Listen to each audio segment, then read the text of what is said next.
होते रोजाओ नामाज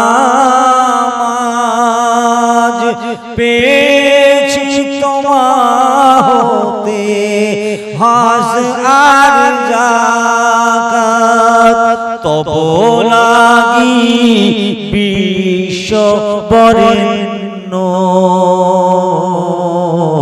दिले तुम्हें मानवे दीखा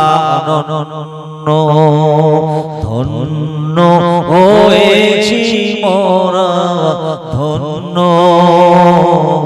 বিশ্ব নবী তোমার জন্য জোরে বলা যাবে জোরে বলো জোরে বলো নারে তাকবীর নারে তাকবীর নারে তাকবীর বাবা আমরা ধন্য তো নাকি এই ধন্য তো নাকি হ্যাঁ আমরা আমাদের জীবন ধন্য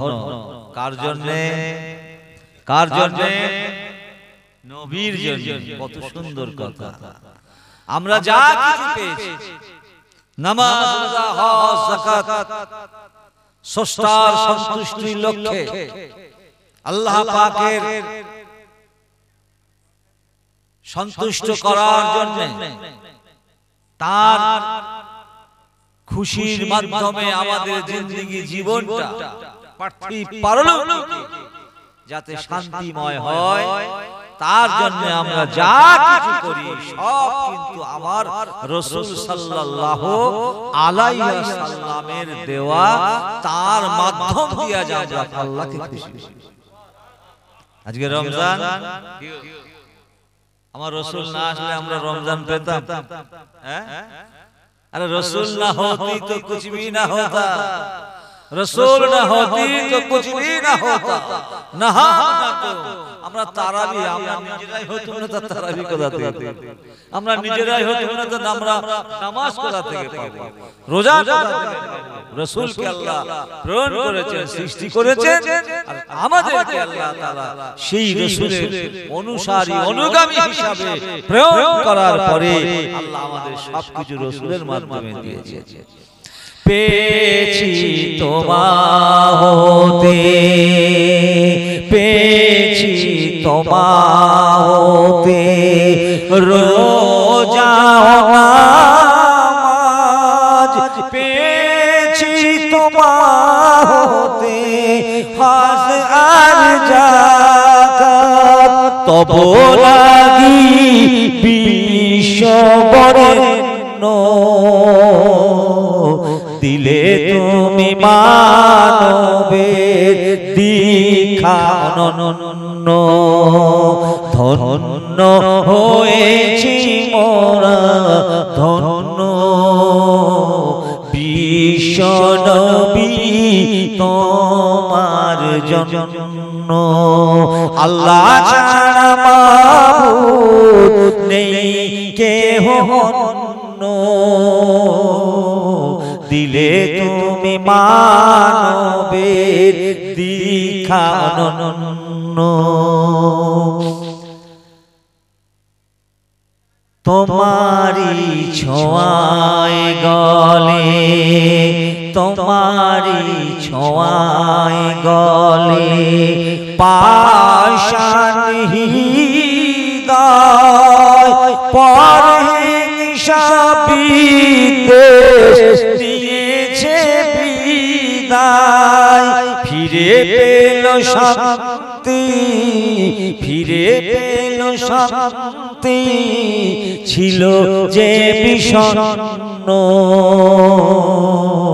দিলে তুমি মানবের দীক্ষা অনন্য ধন্য হয়েছি মোরা ধন্য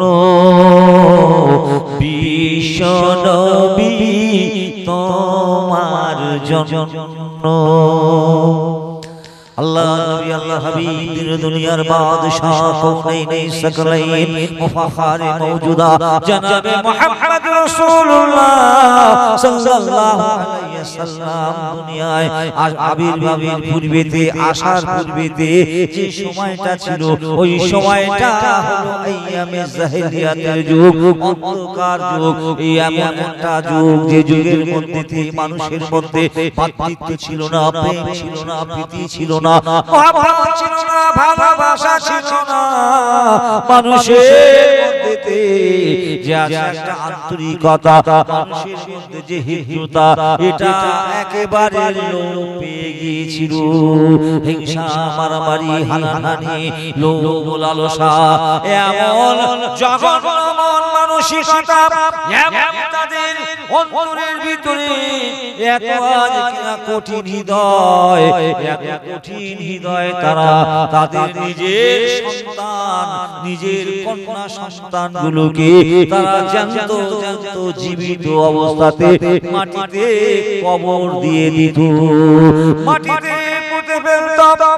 আল্লাহ নবী, আল্লাহ হাবিব, দিন দুনিয়ার বাদশাহ কওনাইন সাকালাইন হুজুর সাল্লাল্লাহু আলাইহি ওয়াসাল্লাম, তিনি তার আচার চাল চলন, কথাবার্তার মাধ্যম দিয়ে আমার রাসূল সেটাকে এমন পরিবর্তন করলেন। আল্লাহ রাসূলের ছোঁয়া, আল্লাহ রাসূলের টাচ, আমার রাসূল সাল্লাল্লাহু আলাইহি ওয়াসাল্লামের সোহবত।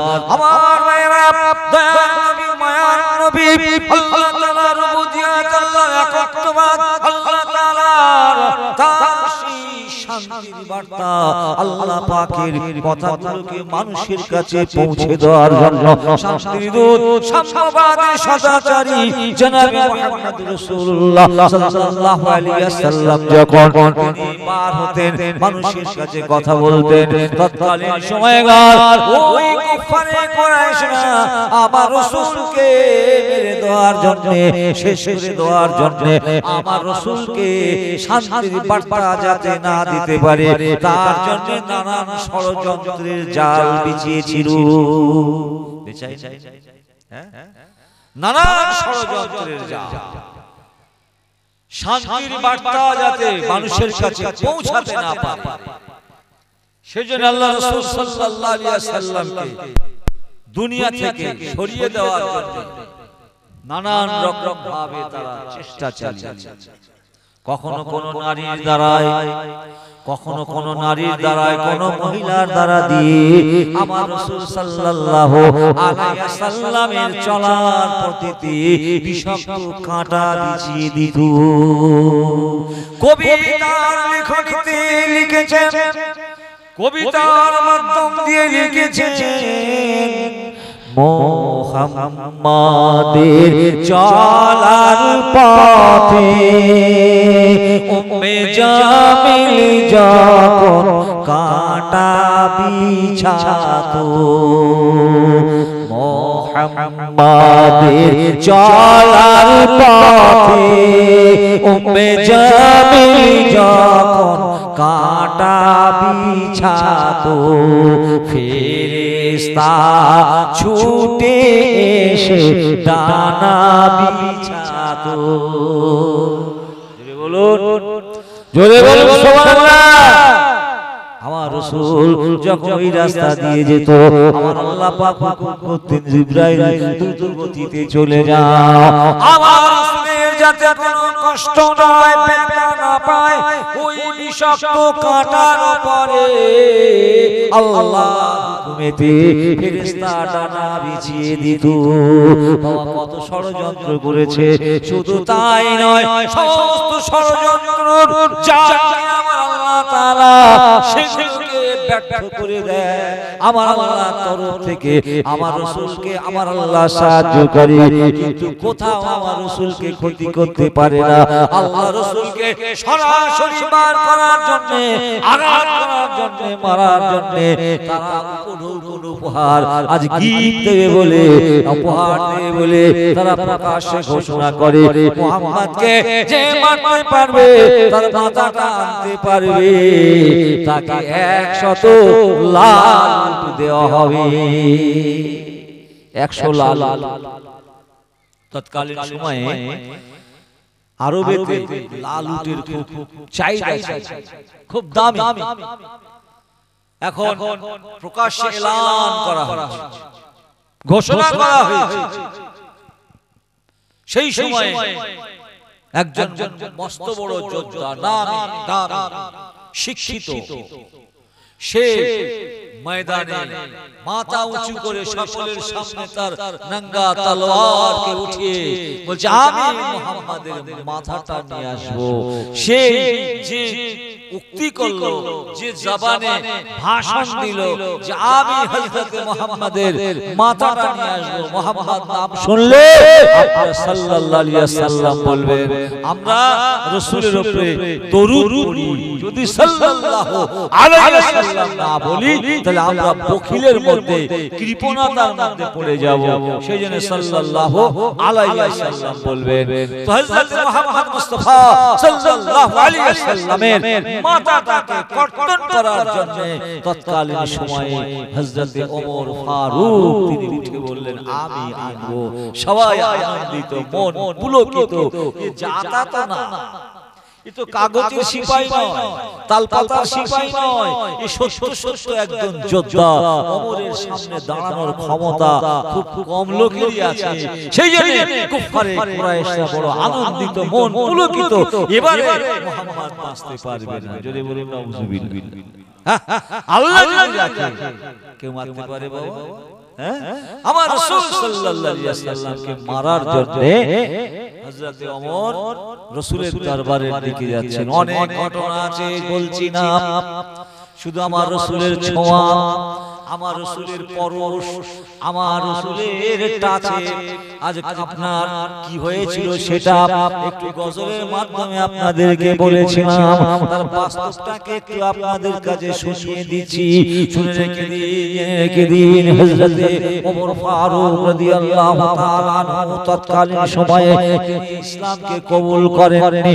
আল্লাহ নবী আল্লাহকে মারার জন্য তিনি যখন রাসূলের দরবারের দিকে ধাবিত হয়, ওই সময়ে আমার রাসূলের কর্ণে, আমার রাসূলের কানে কানে সশস্ত্রী বর্গরা বলেন, হুজুর আজ দুর্দশ ওমর আসছে, আজ আসার পূর্বে তাকে আমরা বার করি, তাকে আজ আমরা আঘাত করি, তাকে ধরাশায়ী করি। হুজুর আপনি আমাদেরকে একটু আদেশ করুন, হুকুম করুন। কেননা বাবা বিশ্ব নেতা জগৎগুরু জনাব মুহাম্মদ রাসূলুল্লাহ সাল্লাল্লাহু আলাইহি ওয়াসাল্লামের সঙ্গী বর্গরা, তার সাহাবায়ে কেরামগণেরা আমার রাসূলের ইশারা ছাড়া এক পাও তুলতেন না। তিনি হলেন নেতা, বুঝলেন? নেতাকে মান্যতা দেয়, আর যারা নেতাকে মান্যতা দেয় শান্তি আসে। আর নেতার উপরে যারা ছড়ি ঘোরায় সেখানে কোনোদিন শান্তি আসে না, অশান্তি বেড়ে যায়। আমার রাসূল শান্তির দূত স্বপ্নের জায়গা দিয়েছে। সে রাসূল পাক সাল্লাল্লাহু আলাইহি ওয়াসাল্লামের উপরে আঘাত আসছে, ওমর ধেয়ে আসছে, রাসূলের গর্দানটা মেরে দেবে। অন্যান্য সঙ্গী বর্গরা বলছে, হুজুর এই ওমর বড় দুর্ধর্ষ, শক্তিশালী, তাকত সম্পন্ন, ও আশার করবে আমরা ওকে আঘাত করব, আপনি একটু আমাদের আদেশ করুন। আমার রাসূল বলেছিল, আমার রাসূল জানিয়েছিল, সবার সবার ধৈর্য ধারণ করো, ওমরকে আসতে দাও, ওমরকে আসতে দাও। নবী আল্লাহ হাবিবের দরবারে ওমরকে আসতে দাও। হযরত ওমর ফারুক রাদিয়াল্লাহু তাআলা আনহু যখন তিনি আল্লাহ নবী আল্লাহ হাবিবের আজ হুজরা শরীফের দরজাটা খটখটালেন, আওয়াজ দিলেন, ওই দরজা উন্মুক্ত করে দেওয়া হলো। আল্লাহর হাবিবের সম্মুখে ওমর আগিয়ে আসলেন। সাহাবায়ে কেরামরা দেখছেন সর্বরাজ যদি তলোয়ার দিয়ে আমার রাসূলের গর্দানে আঘাত করে, আমার রাসূলের শরীরে আঘাত করি, কিন্তু না, কিছু করার নাই। আমার রাসূল তিনি নিষেধ করেছেন, আমার রাসূল সবর করতে বলেছেন। আল্লাহর নবী আল্লাহর হাবিবের সম্মুখে ওমর যখন একেবারে সামনাসামনি, আমার রাসূল ওমরের বাহু ধরে এমনই নাড়া দিয়ে বলেছিলেন, ও उमर कब तक ऐसे चलते रहोगे उमर তুমি কতদিন এমন ভাবে চলবে হযরত উমরের এই রকম নাড়া দেওয়ার জন্য বাবা দেখা যায় কিতাবে লেখা আছে ওই সময় উমর আল্লাহর নবী আল্লাহর হাবিবের সম্মুখে সেজদে হয়ে যায় বেহুশ হয়ে পড়ে যায় বেহুশ সার নেই সেন্সলেস কোনো সেন্স নেই সবাই আশ্চর্য হয়ে যায় সকলের ছানা বড়া হয়ে যায় সর্বনাশ মনের মধ্যে একটা ভীতি মনের মধ্যে একটা ভয় মনের মধ্যে একটা খৌফ আল্লাহর নবী আল্লাহর হাবিবকে মারার জন্য 100 উটের আজ উপহার নেওয়ার জন্য ওমর তিনি এসেছেন আমার রাসূলকে মারবে অথচ যে দাম্ভিকতা যে পার যে শক্তি ওমর এসেছিল আল্লাহর নবী আল্লাহর হাবিবের ছোঁয়াতে আল্লাহর নবীর টাচেতে ওই ওমর বেহুশ হয়ে যায় ভাইরা আমার বাবাজিরা যখন সেই ওমর সে যখন সেন্স পেয়ে যায় সে যখন তার বেহুশি হালাত কেটে যায় সে যখন স্বাভাবিক অবস্থায় ফিরে আসার পরেতে বলেছিল ইয়া রাসূলুল্লাহ ইয়া হাবিবাল্লাহ ওমর আপনার বিরোধিতা করবে না আপনার মুখালিফাত করবে না আপনার শত্রুতা করবে না হুজুর যখন আপনার বাহুতলে এসেছি আপনার নিকটে এসেছি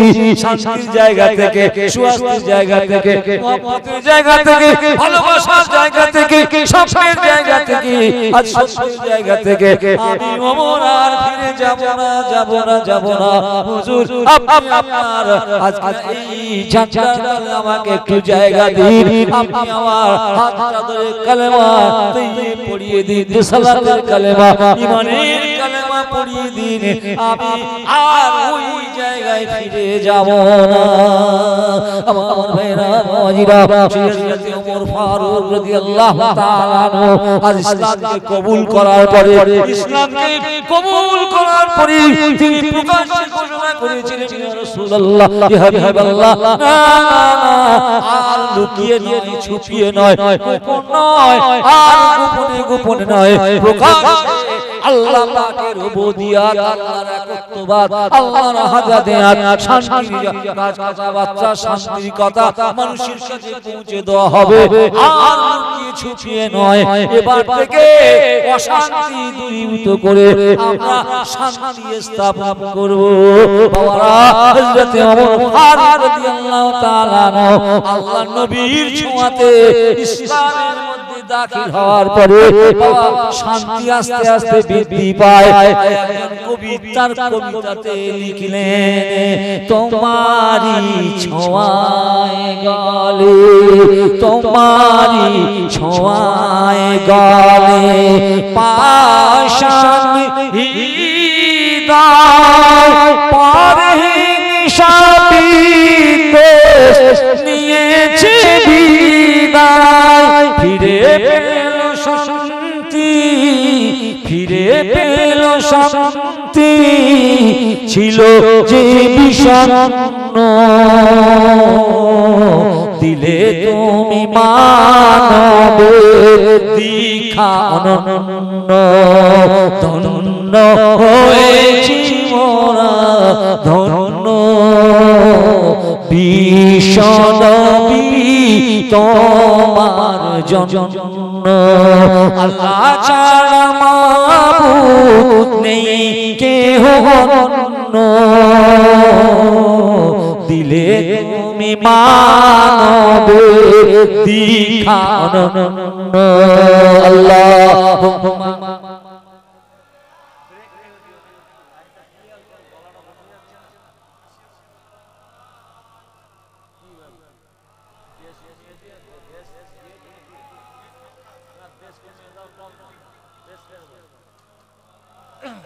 ওয়ালা আলে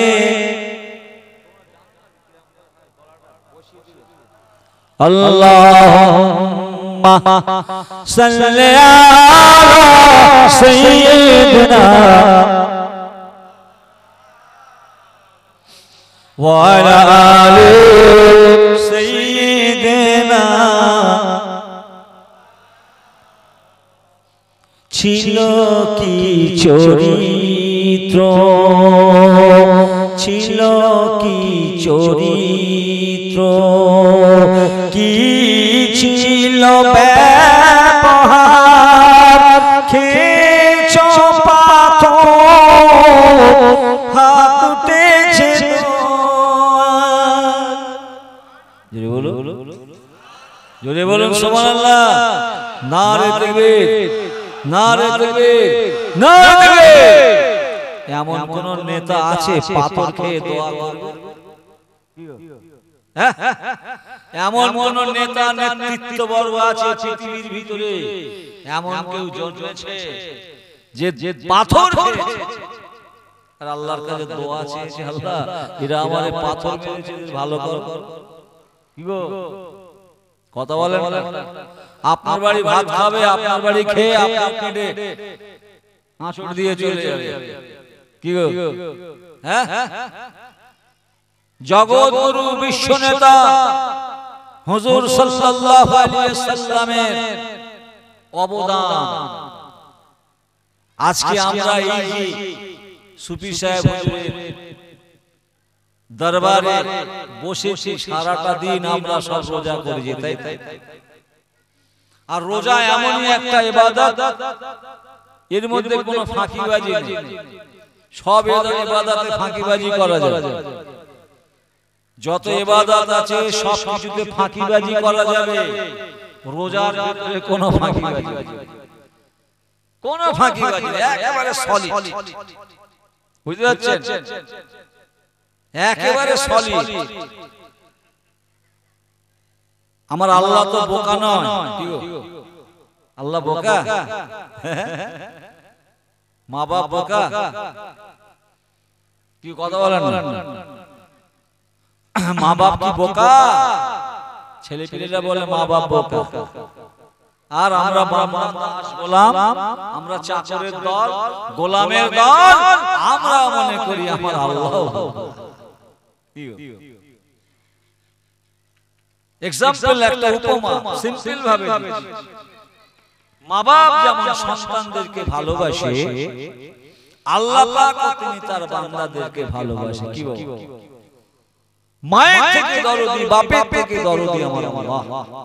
তা আমরা মা বাপ, পিতা মাতা, আমাদের ছেলে মেয়েরা রাস্তায় ওই মিলাদ মাহফিলে এসে কোথায় কি করছে, কোথায় বাদাম খাচ্ছে, কোথায় বাদাম ছুঁড়ে মারছে, কোথায় মটর ছুঁড়ে মারছে, কোথায় নাম্বার লিখছে দিচ্ছে, এটা আমরা জানি না। কথা কয় না, কথা বলে, আমরা তো জানি তাদের গতিবিধি সম্বন্ধে আমার অভিভাবক, আমাদের জানা আছে, কিন্তু আমরা বলিনি কেন? আমরা ওদের শুধরানোর সময় দিই, শুধরে যাও ভালো হয়, না জানার ভান করে থাকি, না জানার ভান করে থাকার জন্য ওই ছেলে মেয়েরা আমাদেরকে বোকা ভাবে। আচ্ছা সত্যি সত্যি আমরা বোকা? ঠিক তদুপরি মহান স্রষ্টা, তার দৃষ্টির বাইরে কিছু নেই, বান্দাকে ভালোবাসেন, সেই জন্য বান্দাকে আল্লাহ সুযোগ দিয়েছেন, সুযোগের সদ্ব্যবহার করে তুমি নিজেকে শুধরে নাও, নিজেকে পাল্টে নাও।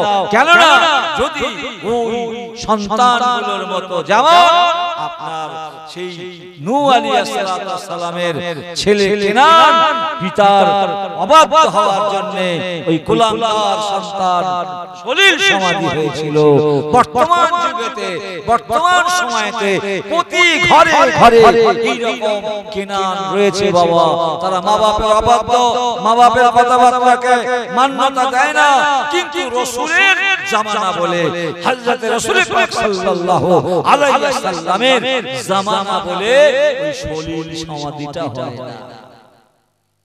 কেন বলুন দিন? রাসূল কাঁদছেন, রব্বি হাবলি ইয়া উম্মতি, হে আল্লাহ আমার উম্মতের কি হবে? সেই জন্য আল্লাহর তরফ থেকে ওদেরকে শুধরানোর জন্য সুযোগ দেওয়া হয়েছে। এটা রাসূল পাক সাল্লাল্লাহু আলাইহি সাল্লামের খাতি। প্রিয় ভাইরা, এই রমজান মুবারক এই এমন একটা ইবাদত আমার আল্লাহ পাক, আল্লাহ রাব্বুল আলামিন পরওয়ারদিগারে আলাম এই মাসটাকে নিজের হাতে রেখে দিয়েছে। এটা একেবারে আল্লাহ পাক নিজের হাতে আস-সাওমুলি রোজা আমার জন্য, আল্লাহ বলছেন সওম আমার। আল্লাহর হুকুম নামাজ রোজাতে আছে, হজ যাকাতে আছে, কিন্তু সবটাতে ফাঁকিবাজি করা যায়, কিন্তু রমজানের রোজাতে ফাঁকিবাজি করা যায় না। যাবে কজন ঈশান নামাজ পড়েছেন, কজন আপনারা তারাবি পড়েছেন, কজন আজ আপনারা নামাজ আদায় করেছেন, আমরা কেউ জানি না। নামাজ পড়তে গেলে ওযু করতে হয়, বাবা কাতারে দাঁড়িয়ে গিয়ে এই নামাজি মুসল্লিদের সঙ্গে আমি মাসুম বাখতিয়ারি যদি নামাজ আদায় করে নে, লোকে বলবে আহা বড় নামাজি, কিন্তু বাবা আমি তো ওযু করিনি। ফাঁকি দিয়েছি, ফাঁকি দিয়েছি। এরকম সব ক্ষেত্রে ফাঁকি দেওয়া, লোকে দেখানো যায়। দান করবেন, দান করবেন, মানুষকে হেল্প করবেন, সাহায্য করবেন। আমি একটা প্যাকেট দিয়ে এত ক্যামেরায় ছবি তুলবো, মনে হবে 100 প্যাকেট লোক দেখানো হয়ে যাবে। কিন্তু রোজাটাকে কাকে দেখাবেন বাবা? রোজা কাউকে দেখানো যাবে? নামাজ পড়ানো দেখা যাবে, হজ করানো দেখানো যাবে, আপনার দান করানো দেখানো যাবে, কালেমা শরীফ আমি জোরে জোরে পড়লো এটাও মানুষ শুনতে পাবে, কিন্তু রোজাটা কাউকে দেখানোর কিছু নেই। রোজা একেবারে দেখ দেখে আমার আল্লাহ জোরে হলো, সেই জন্য আল্লাহ নিজে হাতে রেখেছে। আমার ভাইরা, বাবাজিরা, মা বোনেরা, একটু ভালো করে বুঝবেন। আমি আপনাদের কাছে একটু এক্সাম্পল দিয়ে আপনাদের কাছে বোঝাচ্ছি। আল্লাহ নবী, আল্লাহ হাবিব, দুনিয়ার বাদশা, কাউনাইন সাকায়েত জনাবে মুহাম্মদুর রাসূলুল্লাহ সাল্লাল্লাহু আলাইহি ওয়াসাল্লামের দ্বারা দিয়ে আমরা কত মর্যাদা পূর্ণ, কত সম্মান আল্লাহ আমাদেরকে দিয়েছেন। আর নবী আমার যিনি দুনিয়ার বাদশা, পাথর খেলেন, তিনি অত্যাচারিত হলেন, অথচ কাউকে অত্যাচার করলেন না, কাউকে পাথর মারলেন না। আজ আমরা যারা সারাটা দিন রোজা পাথরকে পালন করে কত কষ্ট করি, আজ আমরা এরকম উত্তপ্ত গরমে আল্লাহর হুকুমকে পালন করেছি, আবার আমরা বিশ্রাম না নিয়ে, একটু বিশ্রাম না করে আল্লাহর ওলিদের মুহাব্বত, আল্লাহর ওলিদের ভালোবাসা, আল্লাহর ওলিদের প্রেম অন্তরে নিয়ে আল্লাহর ওলিদের মুহাব্বতের দ্বারা দিয়ে যাতে আমরা আল্লাহকে পাই। কেননা হযরত আব্দুল আজিজ যাহরা রাহমাতুল্লাহ আলাইহি বলেন, আল্লাহ পাওয়ার সিঁড়ি হলো আল্লাহ ওলিগণেরা। ইয়া আইয়ুহাল্লাযীনা আমানুত্তাকুল্লাহ, আমার আল্লাহ তাআলা ইয়া আইয়ুহাল্লাযীনা আমানু ওয়াফতাগু ইলাইহিল ওয়াসিলা, ইয়া আইয়ুহাল্লাযীনা আমানু ওয়াফতাগু ইলাইহিল ওয়াসিলা। তোমরা ওসিলা অবলম্বন করো, মাধ্যম অবলম্বন করো। তাই আমরা আল্লাহকে পাওয়ার জন্য, আল্লাহকে হাসিল করার জন্য, আল্লাহ তাআলার সঙ্গে সম্পর্ক, সম্বন্ধ, মহব্বত, ভালোবাসা অর্জন করার জন্য ওসিলা অবলম্বন করি। আল্লাহ রাসূল সাল্লাল্লাহু আলাইহি ওয়াসাল্লাম তিনি আমাদের কাছ থেকে বিদায় নিয়েছেন, তিনি আর আসবেন না। সাহাবায়ে-কেরামরা বিদায় নিয়েছেন, আর আসবেন না। সব তাবিঈন, তাবা তাবিঈন গণরা বিদায় নিয়েছেন, আর আসবেন না।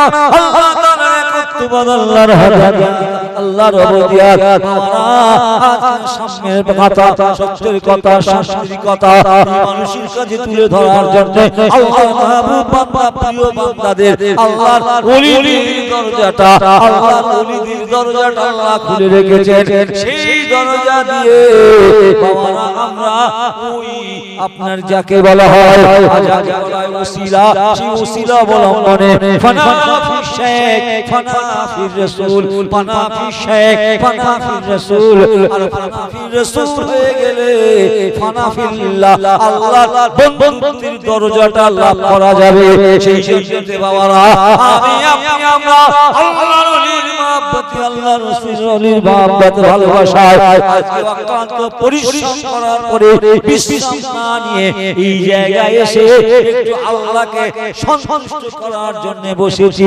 আর যে সবর যে ধৈর্যটা আমার রাসূল তিনি আমাদের কাছে শিখিয়েছিলেন যেমন রোজাটা একটা ধৈর্য as-sabru nisful ঈমান as-sabru nisful ঈমান এই সবর হলো ঈমানের অঙ্গ আমরা ঈমানদার আল্লাহ রাসূলকে ভালোবেসেছি আল্লাহকে ভালোবেসেছি আল্লাহ তাআলার জান্নাত জাহান্নামকে ভালোবেসেছি হিসাব নিকাশের দিনে সেটাও আমরা ভালোবেসেছি ও আমার ভাইরা